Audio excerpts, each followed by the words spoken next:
Hey guys, it's Eckart from the ADRENO store in Melbourne. Just going to chat briefly about scuba diving here in Melbourne.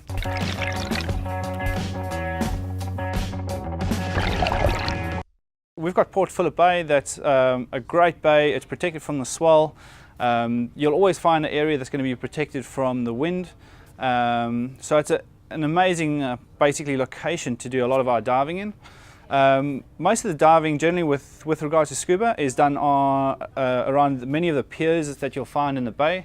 There's also a lot of reef structure, and there's also even your nature reserves. So we've got Rickett's Point as a nature reserve, and all the various piers that run almost, I'd say every couple of kilometers you'll find a pier that juts out into the bay. Now, an interesting thing about Port Phillip Bay is that the visibility will vary quite a lot depending on how far north you are in the bay to how far south you are in the bay. And the factors that influence that will be your rain and your rainfall the previous few days of your dive. It can also impact in terms of the wind, which direction the wind is blowing, and the swell. So if you're diving in the southern parts of the bay and there's some big swell, that dirty water will be moving in and out of the bay. Generally the water that's coming in and out of the bay on the southern part of the bay, so Portsea, Sorrento, that's that clean water that's coming in from the ocean. So the southern parts of the bay, you normally find from Mornington south, the visibility is normally very good. In our winter months, we'll find that the northern part of the bay actually also has really good visibility. But it is, we have a high rainfall in winter, so obviously when we do have our rainfall, the visibility can drop drastically, but it can also improve pretty much overnight with big tidal changes that we have here in Port Phillip Bay. Couple of little highlights that we've got that we can look out for here in Melbourne is our spider crab migration. Now that happens really early May to early June. It's normally about 2-3 weeks that this happens, and they'll stack, literally almost 2 meters tall with spider crabs, just making these massive piles, or almost just a bed of spider crabs.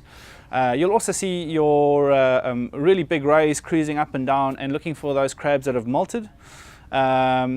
Something else that's also really popular to go and see here in Melbourne is our Weedy sea dragons, and you'll find that in the southern parts of our bay. So Sorrento, Portsea, Flinders on the western port side of Melbourne, that pier there.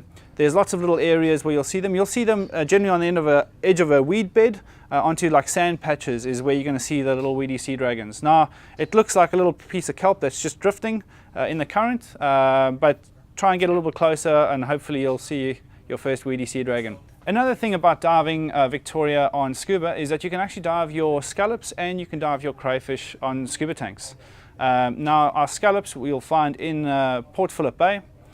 Generally you're finding them in about 5 meters all the way down. I mean, you can get them down to 20 meters. The most common depth generally is between about 8 to 9 meters down to about 12-13 meters, up to about maybe 15 meters on scuba. What you're looking for generally is the southern parts of the bay.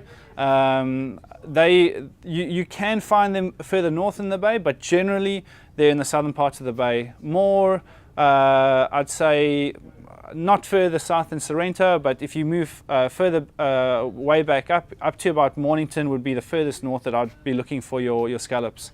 If you have a boat, obviously, it's easy for you to move around and try to find those like scallop beds where you get a higher concentration of scallops. But it's nice to be able to move around and just find where they are. Scallops do move around, so they're not always going to be in the same area. So you'll often find that if you dove for scallops maybe a couple of months ago, when you go back to that same area, there's a lot less, or you'll hardly find any in that area, and they would have moved a couple of 100 meters or wherever they are in the bay. You've just got to kind of track them down and find them. Something to bear in mind with your scallop diving is that it takes a long time to clean them. So invite a couple of guys over, have a couple of beers ready, and take at least 2 hours to get cracking. Once you've done this opening up scallops enough, you'll get pretty quick at it, but initially it took me as quite a surprise how long it can take to clean your catch of scallops. Another area where you guys can have a look at diving is South Australia. So recently I took a trip to Mount Gambier, and there's amazing sinkholes there that you can dive. One of the highlights of my diving of last year was actually diving the Kilsby sinkhole. Now that is just an amazing little sinkhole that you can dive. Be aware that you can obviously dive it on scuba and free diving, but you have to dive with certified operators that have got a license agreement with the owners to actually dive at the Kilsby sinkhole. There are some ponds that you can dive to, so the Ewan's ponds you can dive, and it's amazing because it has such a high water table. The visibility can be unbelievable. When we dove there last year, we had probably about 30-40 meter visibility. It's fresh water, and it's just amazing to be drifting in that and actually being on the surface and being able to see the bottom in 30 meters down. It's magical. So it's definitely worth the trip. It's only about 5 hours drive from here to Mount Gambier, and there's a whole bunch of little areas where you can dive there.